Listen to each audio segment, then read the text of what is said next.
Video game workers are going on strike, just like Hollywood actors were going on strike last year, partly for the same reasons, right? SAG-AFTRA video game workers go on strike for AI protections.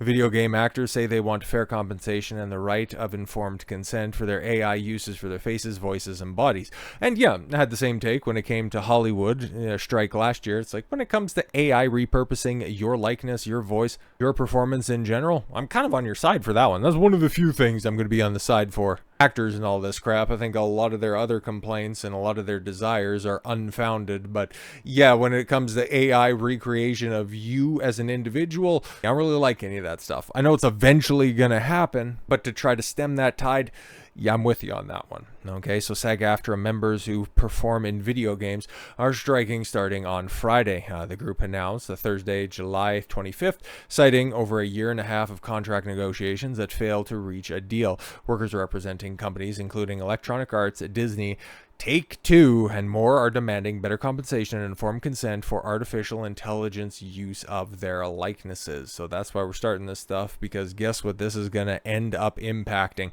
What I and many people have also pointed to as the bellwether as to whether or not the AAA gaming industry is going to survive moving forward, because everywhere that you look, man, it has been disappointment after disappointment. Where video game industry is strong, well, that's in the AA and in the indie markets. Outside of that, you've got your old faithful sports games, your yearly release Call of Duties, those move numbers, but outside of that, oh boy, the big bloated budgets of Assassin's Creed, Shadows, Star Wars Outlaws, Spider-Man 2 from Sony, starting to see a crash on the horizon. And especially, earlier this year when Microsoft was closing down every studio that they could think of, it's really not looking good for the long-term health of the industry. And if Grand Theft Auto 6, when it eventually does come out, it's been earmarked for the end of 2025, but now with this strike, it's looking like it's going to be delayed, like, a lot of people thought that it was going to be to begin with. So now, well, the cope is starting, and the cope is incredibly strong. Fans might be disappointed by GTA 6, says a former developer. Oh boy. People have been waiting over 11 years. Holy shit, man. Yeah, because it came out the tail end of the PS3, Xbox 360, 7th gen. Like, what did I buy it on? Oh my god, I can't even remember. Like, I got a PC copy, but I never got a PS4, and I damn sure didn't get a PS5 copy. But I think I got it might have been 360. Really, it doesn't much matter, but yeah, that's how long it's been.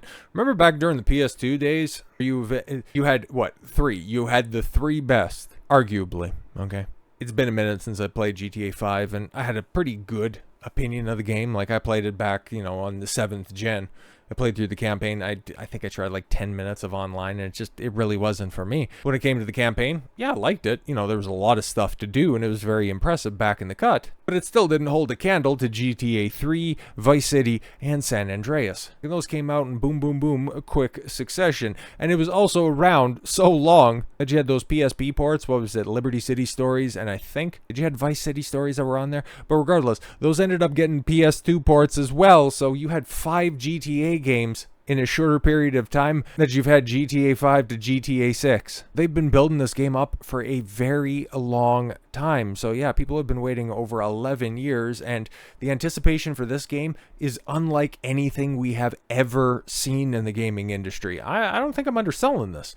And the sequel to the most profitable piece of entertainment media ever released, the GTA 5. Yeah, there's a lot of clinched assholes over this one, okay? And I'm not just talking about the people working on it. However, a former Rockstar developer says fans may be disappointed.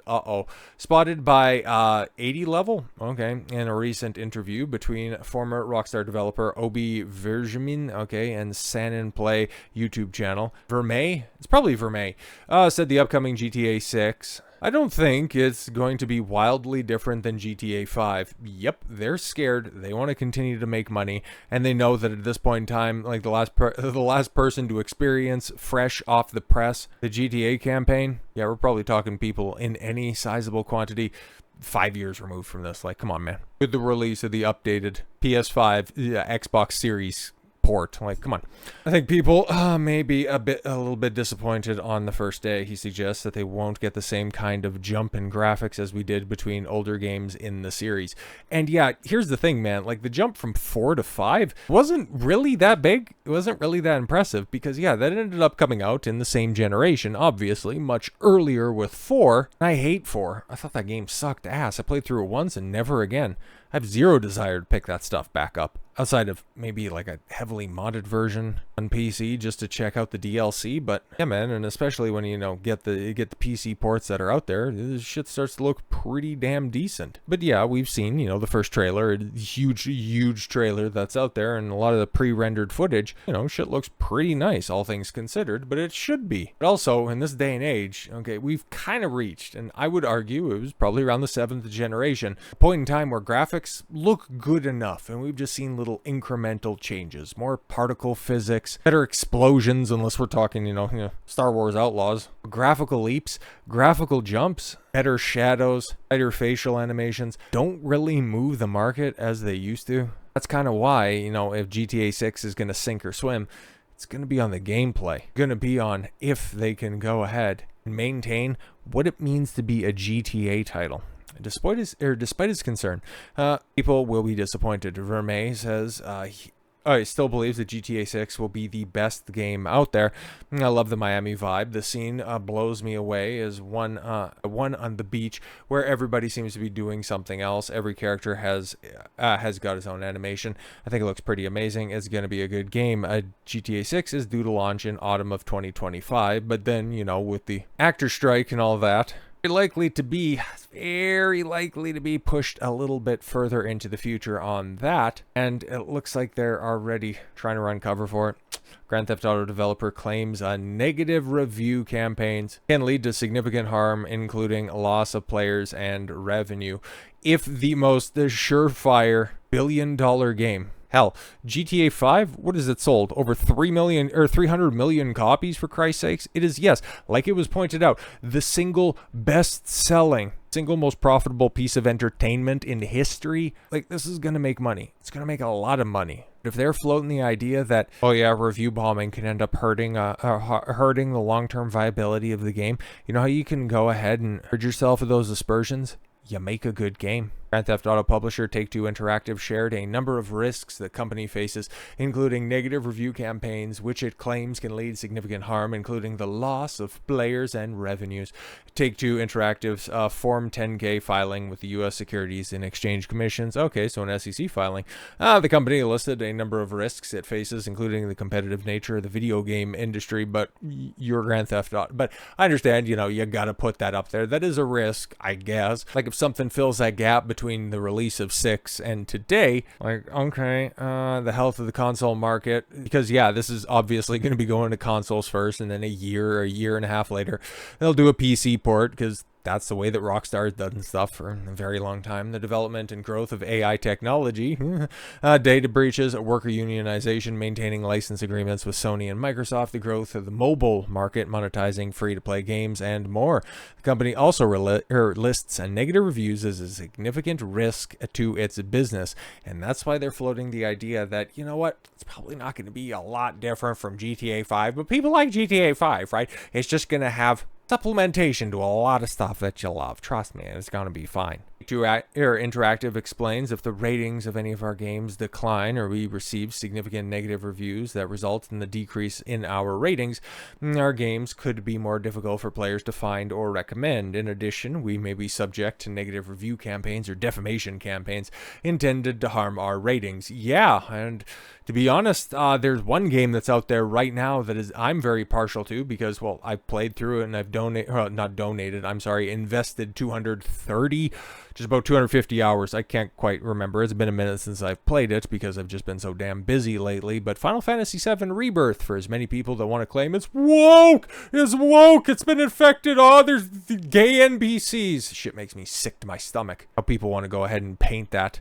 But there's idiots that just aren't going to give it the time of day, even though it is incredible. It's not woke at all. But the moment, and especially, right? Like I've heard things. It's like, oh, it's got a female protagonist. Oh, it's going to be woke. It's like, there's a cool story that can be told there. even when that leak came out, okay, that ended up getting verified in that gameplay, well, I'm sorry, the announcement trailer, there's no real gameplay that was in it. Like, there's a cool story that could be told there, but yeah, there is some problems, okay? There's some trouble in paradise over there at Take-Two, over at Rockstar San Diego. I think that's probably where they're developing this. At least that's where they used to. But in Rockstar in general, when it comes to a bunch of entitled dorks not wanting to come back to the office after how many years of working at home, there are so many activists, how all of the driving voices behind the original, the classic, the iconic GTA installments are no longer there. There are causes for concern, but just simply seeing a woman that's out there, it doesn't make it woke. It's the writing that makes it woke. It's the gameplay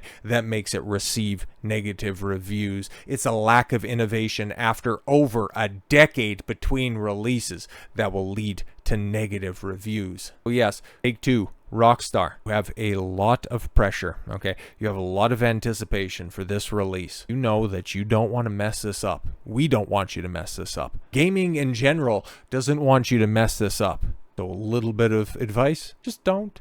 So with all that said, thank you all very much for the gift of your time. I've been Don Consuelo. I want you to follow your gut and get after it. Take care, everyone.